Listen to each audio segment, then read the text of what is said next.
এক রাজার এক চাকর ছিল। চাকরটা সবসময় যে কোনো অবস্থাতেই রাজাকে বলতো, রাজামশাই, কখনো মন খারাপ করবেন না, কেননা আল্লাহ যা করেন তার সবকিছু নিখুঁত ও সঠিক। একবার তারা শিকারে গিয়ে নিজেরাই এক হিংস্র প্রাণীর আক্রমণের শিকার হলো। রাজার চাকর সে প্রাণীকে মারতে পারলেও ততক্ষণে রাজা তার একটা আঙ্গুল খুইয়ে বসেছেন। রাগে, যন্ত্রণায়, ক্ষোভে রাজা ক্ষিপ্ত হয়ে বলে ওঠে, আল্লাহ যদি ভালোই হবে তাহলে আজকে শিকারে এসে আমার আঙ্গুল হারাতে হতো না। চাকর বলল, এত কিছুর পরও আমি শুধু আপনাকে এটাই বলবো, আল্লাহ সবসময় ভালো ও সঠিক কাজই করেন, কোনো ভুল করেন না।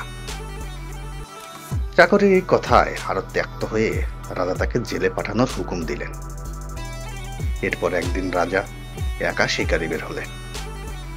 এবার তিনি একদল বন্য মানুষের হাতে বন্দী হলেন।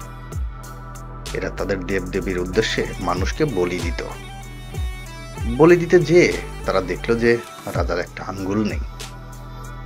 তারা এমন বিকলাঙ্গ কাউকে তাদের দেবতার উদ্দেশ্যে উৎসর্গ করতে রাজি হলো না। তাই তারা রাজাকে ছেড়ে দিল। প্রাসাদে ফিরে এসে তিনি তার সেই পুরনো চাকরকে মুক্ত করে দেওয়ার হুকুম দিলেন। চাকরকে এনে বললেন, ভাই, আল্লাহ আসলেই ভালো। আমি আজ প্রায় মরতেই বসেছিলাম, কিন্তু আঙ্গুল না থাকার কারণে প্রাণ নিয়ে ফিরে আসতে পেরেছি।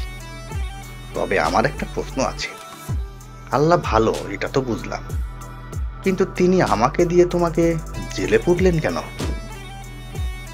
চাকর বলল, রাজামশাই, আমি যদি আজ আপনার সাথে থাকতাম তাহলে আপনার বদলে আজ আমি কোরবান হয়ে যেতাম। আপনার আঙ্গুল ছিল না, কিন্তু আমার তো ছিল। কাজেই আল্লাহ যা করেন সেটা সঠিক, তিনি কখনো ভুল কোনো কাজ করেন না। জীবনে নানা দুঃখ কষ্ট নিয়ে আমাদের শত অভিযোগ, আমরা ভুলে যাই কোনো কিছুই আপনা আপনি হয় না, বরং সবকিছুর পেছনেই একটি নির্দিষ্ট কারণ আছে।